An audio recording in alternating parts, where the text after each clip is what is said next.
नमस्कार, आप देख रहे हैं न्यूज 18 इंडिया। में हूं आपके साथ शिवानी पांडे। आज प्रधानमंत्री नरेंद्र मोदी का 71वां जन्मदिन है। इस मौके पर देश भर में कई कार्यक्रमों का आयोजन किया जा रहा है।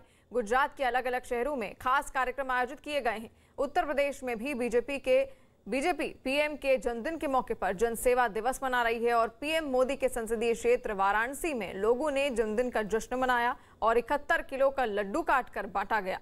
साथ ही वहां 701 दिए भी जलाए गए। सैंड आर्टिस्ट सुदर्शन ने भी रेत पर पीएम की तस्वीर बनाकर उनका जन्मदिन मनाया। ये अलग अलग तस्वीरें देश भर में किस तरह से प्रधानमंत्री नरेंद्र मोदी को पसंद करने वाले लोग उनका जन्मदिन मना रहे हैं। कहीं पर लड्डू काटा गया है तो कहीं पर 701 दिए जलाए गए। वहीं रेत पर भी प्रधानमंत्री नरेंद्र मोदी की तस्वीर बनाकर उनको जन्मदिन की ढेर सारी शुभकामनाएं दी गई हैं।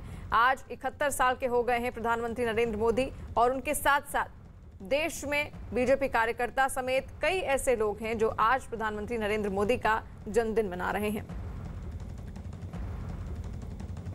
प्रधानमंत्री मोदी के जन्मदिन पर उनसे जुड़ी एक प्रदर्शनी का आयोजन हो रहा है जिसे लोग नमो ऐप पर भी देख सकेंगे। अपने जन्मदिन के मौके पर पीएम ने शुभकामनाएं देने वाले लोगों से एक अपील भी की। प्रधानमंत्री ने बधाई संदेश भेजने के अलावा लोगों से साफ सफाई और दूसरे तरीकों से मानव सेवा का प्रण लेने को कहा है। इसके अलावा प्रधानमंत्री ने लोगों से अपने शुभकामनाएं संदेशों के साथ सेवा करने वाली अपनी एक तस्वीर भी लगाने को कहा। आज 71 साल के हो गए हैं प्रधानमंत्री नरेंद्र मोदी और अलग अलग तरीकों से देश भर में उनका जन्मदिन मनाया जा रहा है। जहां पर प्रधानमंत्री नरेंद्र मोदी को शुभकामनाएं देने वाले लोगों से उन्होंने खुद अपील की है कि वो आज जनसेवा करें और जनसेवा करते हुए अपनी एक तस्वीर वो सोशल मीडिया में साझा भी कर सकते हैं। और यतेंद्र शर्मा बीजेपी दफ्तर दिल्ली से इस वक्त हमारे साथ लाइव जुड़े हुए हैं। यतेंद्र, किस तरह तैयारियां वहां पर हो रही हैं?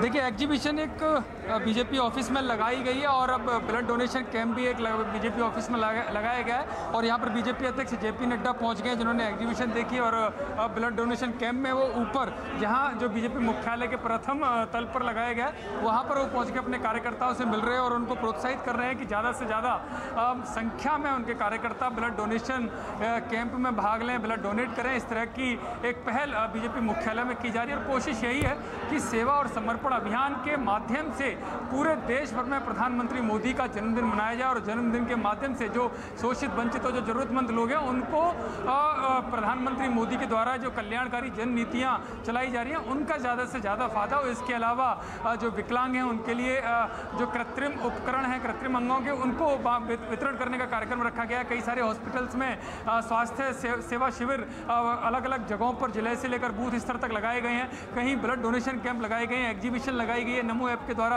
ये एग्जीबिशन पूरे देश भर में और बाहर भी देखी जा सकती है और ये एक अपील भी की गई है कि जो भी सेवा का कोई कार्य करता है तो कार्यकर्ता उस पर एक फोटो डाल सकता है और पूरा अभियान यानी कि 17 सितंबर से लेकर 7 अक्टूबर तक एक पूरा पखवाड़ा बीजेपी की द्वारा मनाया जाएगा पूरे देश भर में। इस दौरान पंडित दीनदयाल उपाध्याय की जयंती भी इस दौरान रहेगी। 2 अक्टूबर को महात्मा गांधी जी की भी जयंती रहेगी। तो ऐसे में कार्यकर्ता बढ़ चढ़कर हिस्सा लें और जो कार्यक्रम हो कार्यकर्ता बढ़ चढ़कर हिस्सा ले रहे हैं और एक अलग तरीके का जोश आज देखने को मिल रहा है। और आज धूमधाम से बीजेपी कार्यकर्ता प्रधानमंत्री नरेंद्र मोदी का जन्मदिन मना रहे हैं। पीएम नरेंद्र मोदी के जन्मदिन के मौके पर गुजरात के सोमनाथ मंदिर में विशेष पूजा अर्चना की गई। सोमनाथ मंदिर में पुजारियों ने पीएम मोदी के अच्छे स्वास्थ्य के लिए ये विशेष पूजा की है।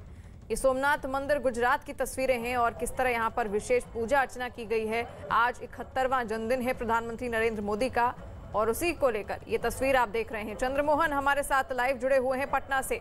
चंद्रमोहन, अलग अलग तरीकों से देश भर से तस्वीरें सामने आ रही हैं। अलग अलग ढंग से प्रधानमंत्री मोदी को उनका जन्मदिन मनाया जा रहा है। पटना में क्या स्थिति है, वहां पर क्या तैयारियां देखने को मिल रही हैं? हमारे संगठन महामंत्री माननीय बिल्कुल सीधी तस्वीर आपको दिखाते हैं पटना बीजेपी कार्यालय का, जहां पर यहाँ पर कला संस्कृति प्रकोष्ठ की ओर से सांस्कृतिक कार्यक्रम का आयोजन किया गया है जिसमें जो तमाम वरिष्ठ नेता हैं वो यहाँ पर पहुँचे हैं और अब से थोड़ी देर बाद इसकी शुरुआत होगी। तो वहीं सैंड आर्ट के जरिए प्रधानमंत्री नरेंद्र मोदी को यहाँ पर दिखाने की कोशिश की गई है, जैसा कि तस्वीरों में भी आप साफ तौर पर देख सकते हैं। वहीं स्टेज पर एक तरफ श्रीनगर का लाल चौक दिखाने की कोशिश की गई है जो तिरंगे में लिपटा हुआ है, तो वहीं दूसरी तरफ श्री राम मंदिर को भी दिखाया गया है और उसके अलावा डिजिटल इंडिया और आदर्श ग्राम को भी इस स्टेज पर दिखाने की कोशिश की गई है। तो जो बीजेपी के कार्यकर्ता हैं वो आज के वक्त में खासा उत्साहित दिख रहे हैं और तस्वीरों में भी यह देखा जा सकता है। तो वहीं दूसरी तरफ इसी कंपाउंड में नमो चाय का आयोजन किया गया है। जो भी कार्यकर्ता और नेता पार्टी कार्यालय में पहुंच रहे हैं, इस उत्सव में शामिल होने के लिए पहुंच रहे हैं, उनको नमो चाय दिया जा रहा है।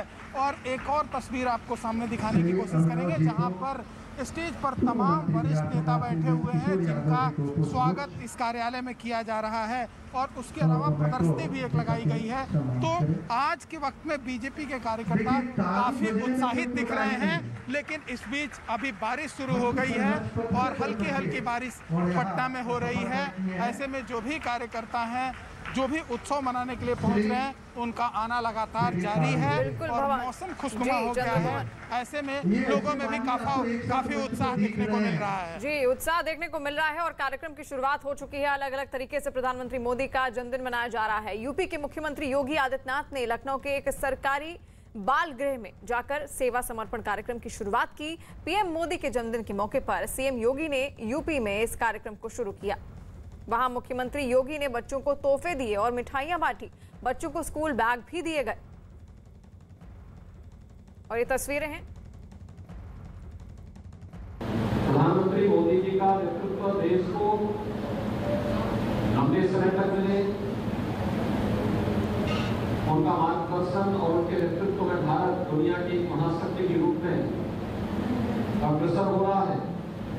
इस दृष्टि से उनका यशस्वी नेतृत्व निरंतर पूरे देश को प्राप्त हो, इसके लिए मैं ईश्वर से प्रार्थना करता हूं। मोदी जी ने देश को विभिन्न क्षेत्रों में एक नई दिशा तो दी ही, लेकिन साथ ही साथ दिव्यांग जनों के प्रति उनके मन में विशेष लगाव भी है और सहानुभूति भी है। याद करिए, दिव्यांग शब्द ही मोदी जी की देन है। तो अलग अलग तरीके से देश भर में प्रधानमंत्री नरेंद्र मोदी का जन्मदिन मनाया जा रहा है और खास तौर पर जितने भी बीजेपी कार्यकर्ता हैं उनमें एक अलग तरीके का जोश आज देखने को मिल रहा है।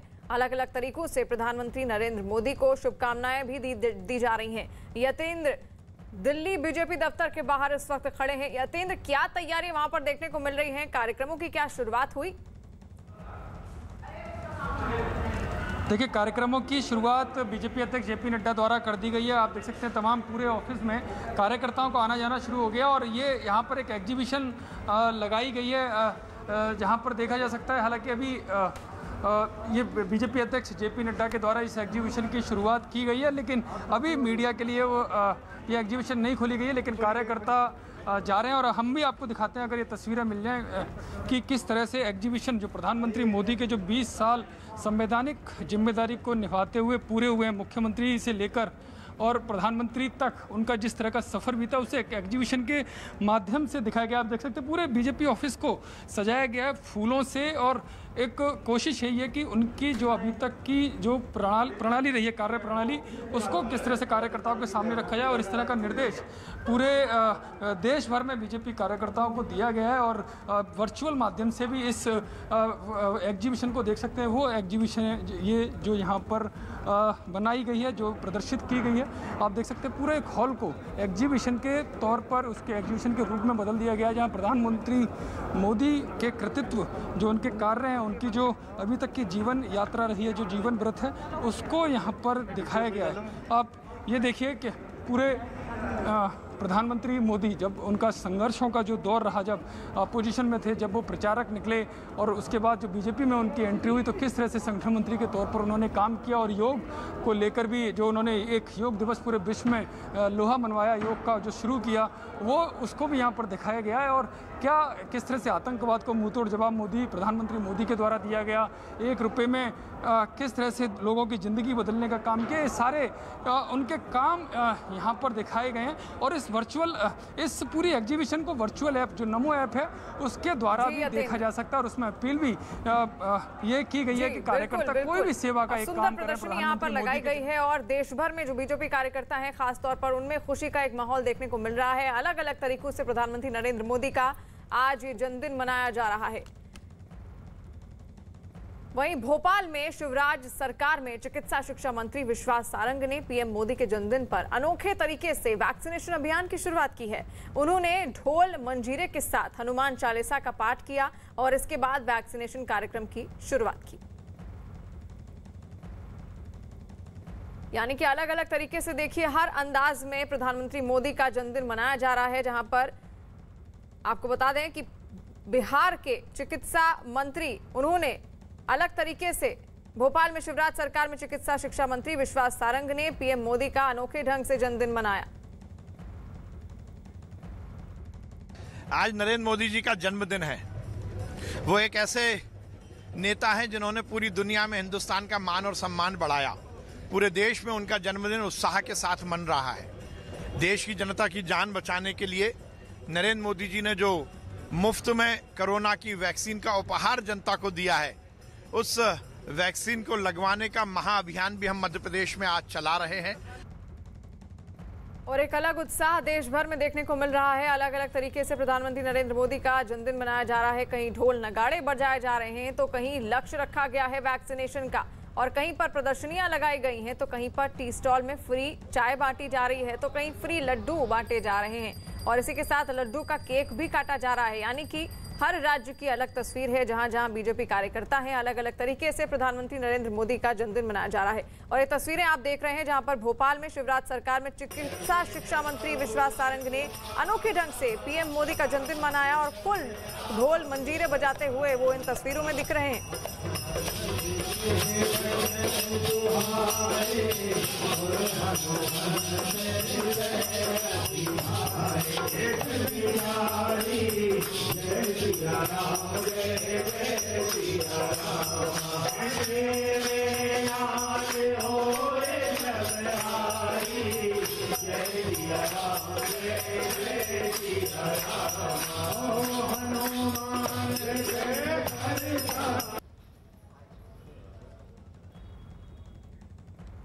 और तस्वीरें आप देख रहे हैं भोपाल के चिकित्सा शिक्षा मंत्री हैं विश्वास सारंग, जिन्होंने खुद ढोल मंजीरे बजाते हुए प्रधानमंत्री मोदी का जन्मदिन मनाया।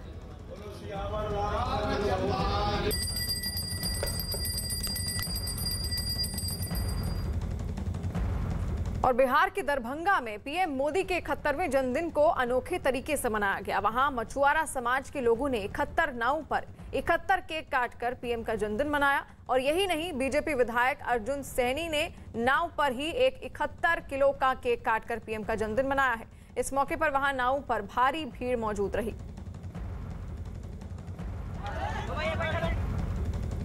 नरेंद्र मोदी जी का 71वां जन्मदिन है।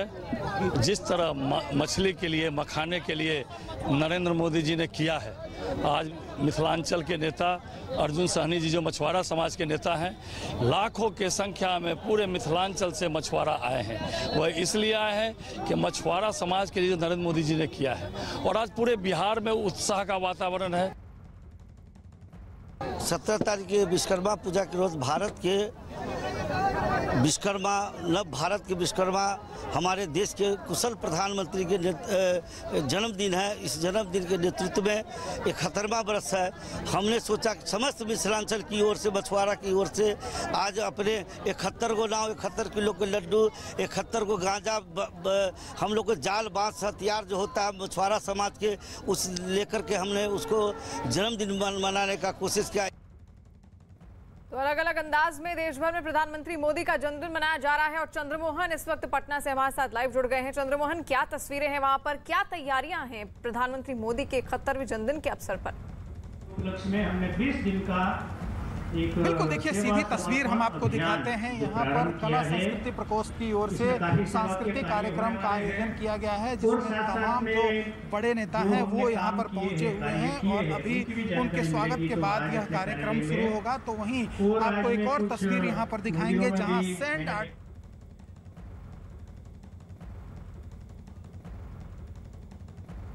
नमस्कार। सबसे पहले मैं राष्ट्रपति रहमोन को एससीओ काउंसिल की सफल अध्यक्षता के लिए बधाई देता हूं। ताजिक प्रेसिडेंसी ने चुनौतीपूर्ण वैश्विक और क्षेत्रीय माहौल में इस संगठन का कुशलता से संचालन किया है। ताजिकिस्तान की आजादी की 30वीं वर्षगांठ के इस वर्ष में मैं पूरे भारत की ओर से सभी ताजिक भाई बहनों को और राष्ट्रपति रहमोन को बहुत बहुत बधाई और शुभकामनाएं देता हूं। एक्सेलेंसीज, इस साल हम एससीओ की भी 20वीं वर्षगांठ मना रहे हैं। यह खुशी की बात है कि इस शुभ अवसर पर हमारे साथ नए मित्र जुड़ रहे हैं। मैं ईरान का एससीओ के नए सदस्य देश के रूप में स्वागत करता हूं। मैं तीनों नए डायलॉग पार्टनर्स सऊदी अरब, इजिप्ट और कतर का भी स्वागत करता हूं। एससीओ का एक्सपेंशन हमारी संस्था का बढ़ता प्रभाव दिखाता है। नए मेंबर और डायलॉग पार्टनर से एससीओ भी और मजबूत और क्रेडिबल बनेगा। एक्सेलेंसी, एससीओ की 20वीं वर्षगांठ इस संस्था के भविष्य के बारे में सोचने के लिए भी उपयुक्त अवसर है। मेरा मानना है कि इस क्षेत्र में सबसे बड़ी चुनौतियां शांति, सुरक्षा और ट्रस्ट डेफिसिट से संबंधित है और इन समस्याओं का मूल कारण बढ़ता हुआ रेडिकलाइजेशन है। अफगानिस्तान में हाल के घटनाक्रम ने इस चुनौती को और स्पष्ट कर दिया है। इस मुद्दे पर एससीओ को पहल लेकर कार्य करना चाहिए। यदि हम इतिहास पर नजर डालें तो पाएंगे कि मध्य एशिया का क्षेत्र मॉडरेट और प्रोग्रेसिव कल्चर और वैल्यूज का एक प्रकार से गढ़ रहा है, किला रहा है। सूफीवाद जैसी परंपराएं यहां सदियों से पनपी और पूरे क्षेत्रों और विश्व में फैली। इनकी छवि हम आज भी इस क्षेत्र की सांस्कृतिक विरासत में देख सकते हैं। मध्य एशिया की इस ऐतिहासिक धरोहर के आधार पर एससीओ को रेडिकलाइजेशन और एक्सट्रीमिज्म से लड़ने का एक साझा टेम्पलेट डेवलप करना चाहिए।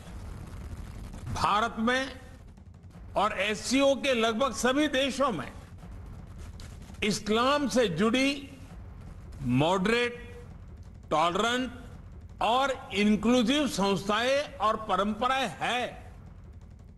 एससीओ को इनके बीच एक मजबूत नेटवर्क विकसित करने के लिए काम करना चाहिए।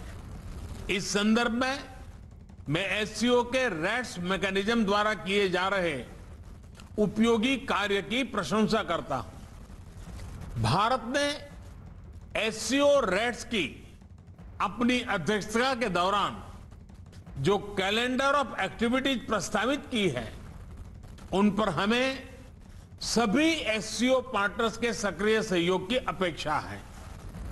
एक्सेलेंसी, रेडिकलाइजेशन से लड़ाई, क्षेत्रीय सुरक्षा और आपसी ट्रस्ट के लिए तो आवश्यक है ही।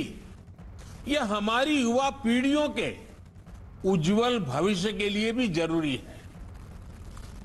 विकसित विश्व के साथ प्रतिस्पर्धा के लिए हमारे क्षेत्र को उभरती टेक्नोलॉजी में स्टेक होल्डर बनना होगा।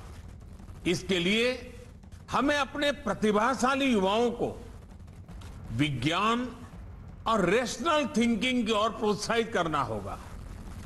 हम अपने एंटरप्रेन्योर्स और स्टार्टअप्स को एक दूसरे से जोड़कर इस तरह की सोच, इस तरह की इनोवेटिव स्पिरिट को बढ़ावा दे सकते हैं।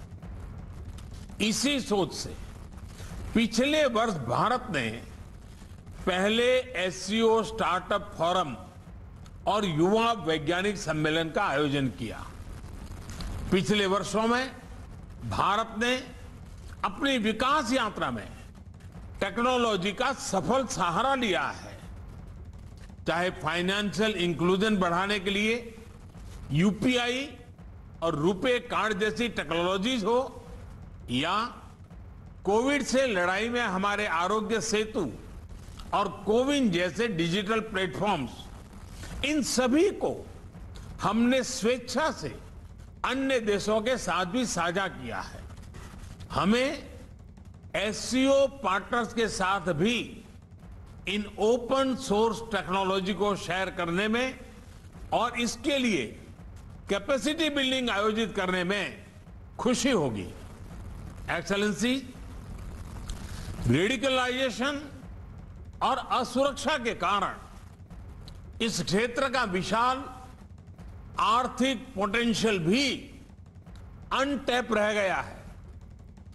खनिज संपदा हो या इंट्रा एससीओ ट्रेड, इनका पूर्ण लाभ उठाने के लिए हमें आपसी कनेक्टिविटी पर जोर देना होगा। इतिहास में सेंट्रल एशिया की भूमिका प्रमुख क्षेत्रीय बाजारों के बीच एक कनेक्टिविटी ब्रिज की रही है। यही इस क्षेत्र की समृद्धि का भी आधार था। भारत सेंट्रल एशिया के साथ अपनी कनेक्टिविटी बढ़ाने के लिए प्रतिबद्ध है। हमारा मानना है कि लैंडलॉक्ड सेंट्रल एशियाई देशों को भारत के विशाल बाजार से जुड़कर अपार लाभ हो सकता है। दुर्भाग्यवश आज कनेक्टिविटी के कई विकल्प उनके लिए खुले नहीं हैं। ईरान के चाबाहार पोर्ट में हमारा निवेश और इंटरनेशनल नॉर्थ साउथ कॉरिडोर के प्रति हमारा प्रयास इसी वास्तविकता से प्रेरित है। एक्सेलेंसी, कनेक्टिविटी की कोई भी पहल वन वे स्ट्रीट नहीं हो सकती। आपसी ट्रस्ट सुनिश्चित करने के लिए कनेक्टिविटी प्रोजेक्ट को कंसल्टेटिव, पारदर्शी और पार्टिसिपेटरी होना चाहिए। इनमें सभी देशों की टेरिटोरियल इंटीग्रिटी का सम्मान निहित होना चाहिए। इन सिद्धांतों के आधार पर एससीओ को क्षेत्र में कनेक्टिविटी प्रोजेक्ट्स के लिए उपयुक्त नॉर्म्स विकसित करने चाहिए। इसी से हम इस क्षेत्र की पारंपरिक कनेक्टिविटी को पुनः स्थापित कर पाएंगे और तभी कनेक्टिविटी प्रोजेक्ट्स हमें जोड़ने का काम करेगी, न कि हमारे बीच दूरी बढ़ाने का। इस प्रयत्न के लिए भारत अपनी तरफ से हर प्रकार का योगदान देने के लिए तैयार है। एक्सेलेंसी, एससीओ की सफलता का एक मुख्य कारण यह है कि इसका मूल फोकस क्षेत्र की प्राथमिकताओं पर रहा है। रेडिकलाइजेशन, कनेक्टिविटी और पीपल टू पीपल संबंधों पर मेरे सुझाव एससीओ की इसी भूमिका को और सबल बनाएंगे। अपनी बात समाप्त करने से पहले मैं हमारे मेजबान राष्ट्रपति रहमान का एक बार फिर धन्यवाद करता हूं। उन्होंने इस हाइब्रिड फॉर्मेट की चुनौती के बावजूद इस सम्मेलन का बेहतरीन आयोजन और संचालन किया है। मैं आगामी अध्यक्ष उज्बेकिस्तान को भी शुभकामनाएं देता हूं और भारत के सहयोग का आश्वासन देता हूं। बहुत बहुत धन्यवाद।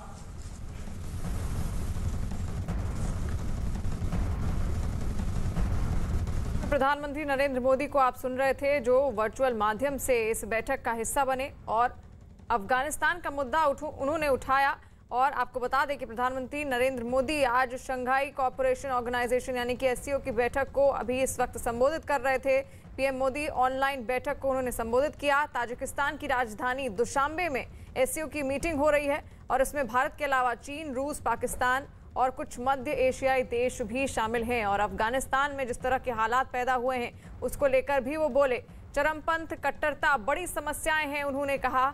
और चुनौतीपूर्ण माहौल में एससीओ की बैठक हुई है।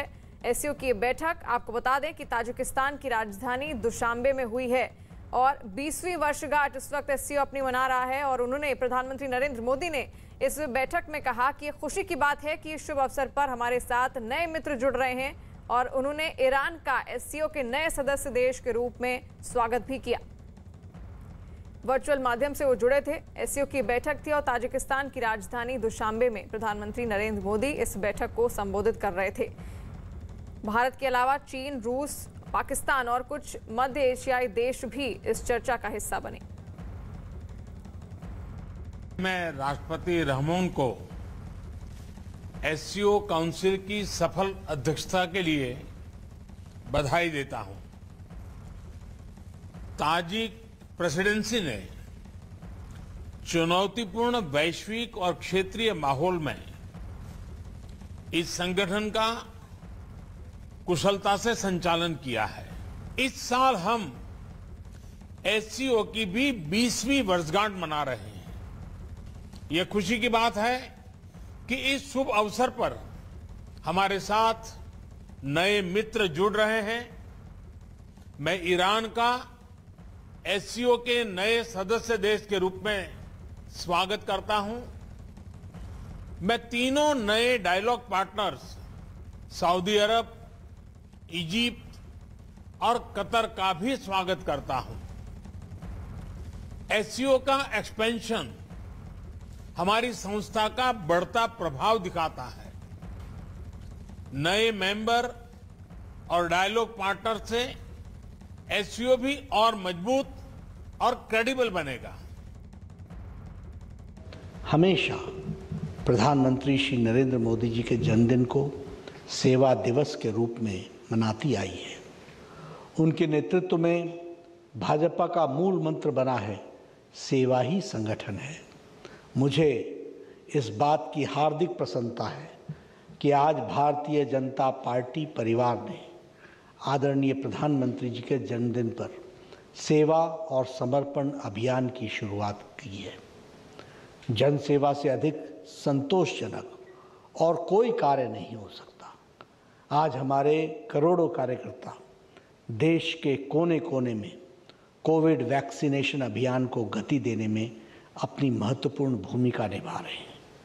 कई जगह ब्लड डोनेशन के कैंप्स, मेडिकल कैंप्स और स्वच्छता के अभियान चलाए जा रहा है। गरीबों में मुफ्त अनाज वितरित किया जा रहा है। ज़रूरतमंदों को हर तरह की सहायता उपलब्ध कराई जा रही है। हमारे प्रधानमंत्री जी का हमेशा से ये मानना रहा है कि विकास का लाभ समाज के अंतिम पायदान पर खड़े व्यक्ति को मिलना चाहिए।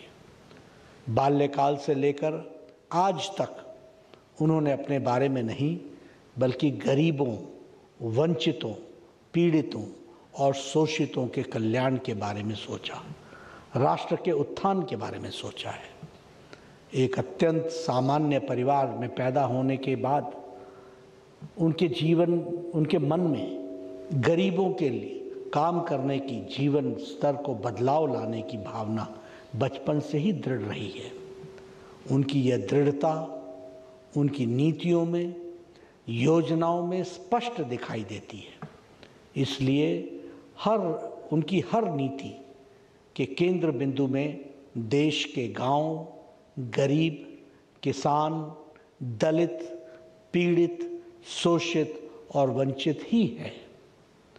एक निर्वाचित प्रमुख के तौर पर हमारे प्रधानमंत्री श्री नरेंद्र मोदी जी का 20 वर्षों का लंबा अविरल कार्यकाल सबका साथ, सबका विकास, सबका विश्वास और अब सबके प्रयास के प्रति समर्पित रहा है।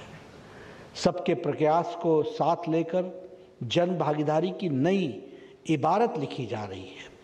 उन्होंने बहुत से ऐसे कार्य किए जिसके बारे में किसी ने भी कभी सोचा भी नहीं था कि ये कभी पूरा भी हो सकता है। धारा 370 का धाराशाही होना, ट्रिपल तलाक पर बैन लगना, अयोध्या में भगवान श्री राम का भव्य मंदिर का मार्ग प्रशस्त होना, आतंकवाद पर सर्जिकल और एयर स्ट्राइक होना, 1 रैंक 1 पेंशन लागू करना और देश के 50 करोड़ लोगों को आयुष्मान भारत का लाभ देना, हर गांव में, हर घर में बिजली पहुंचाना, मुफ्त में गैस कनेक्शन उपलब्ध कराना, देश के 10 करोड़ से अधिक किसानों को 6-6 हज़ार रुपये वार्षिक सहायता उपलब्ध कराना, देश के 80 करोड़ लोगों को कोविड संक्रमण में उसके बाद मुफ्त अनाज उपलब्ध कराना, स्वामीनाथन कमेटी की सिफारिशों को लागू करना,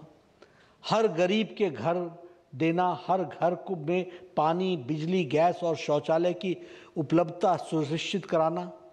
ऐसे न जाने कितने कार्य हैं जो पिछले 7 सालों में उनके अथक परिश्रम से ही संभव हुए हैं। दृढ़ इच्छा शक्ति, जन सेवा की भावना और कारगर रणनीति के जरिए उन्होंने इस लक्ष्य को प्राप्त कर यह बात सिद्ध कर दिया है कि जहां चाह है वहां राह निकल ही आती है।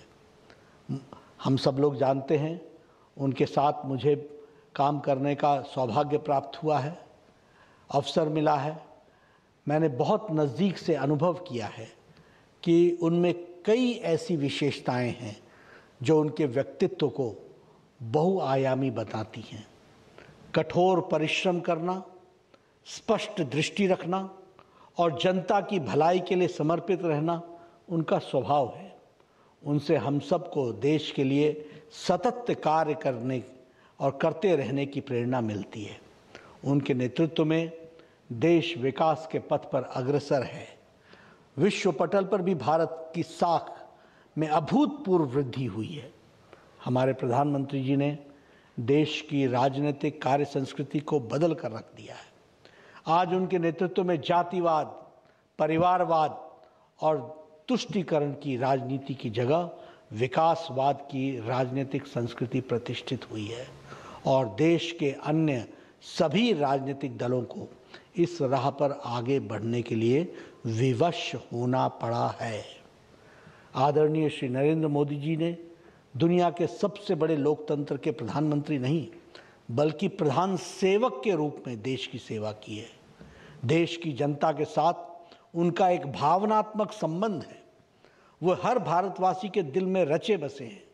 वे देशवासियों को हमेशा समाज के लिए अच्छा करने के लिए प्रेरित करने वाले आधुनिक भारत के समाज सुधारक भी हैं।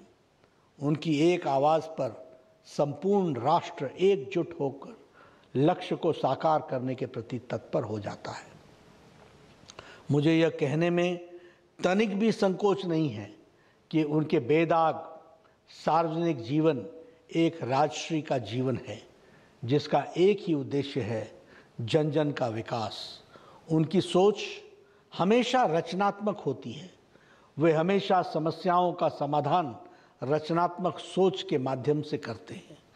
उनका एकमात्र ध्येय भारतवर्ष को विश्व गुरु के पद पर प्रतिष्ठित करना है। आज के दिन हम अपने प्रधानमंत्री जी के जीवन से प्रेरणा लें और राष्ट्र निर्माण एवं जल कल्याण में अपने को समर्पित कर दें। हमें एकजुट होकर उनके साथ कंधे से कंधा मिलाते हुए देश को विश्व गुरु के पद पर प्रतिष्ठित करने के लिए कटिबद्ध भाव से काम करना चाहिए। मैं परमपिता परमेश्वर से प्रार्थना करता हूँ कि वे आपको लंबी आयु दें, आपको स्वयं स्वस्थ रखें, ताकि आप इसी तरह आने वाले लंबे समय तक राष्ट्र के पुनर्निर्माण में अपना योगदान देते रहें और भारत को हर मोर्चे पर आगे बढ़ाते रहें। मैं एक बार पुनः माननीय प्रधानमंत्री जी को उनके जन्मदिन पर बधाई देता हूं और उनके स्वस्थ और सदीर्घ जीवन की कामना करता हूं।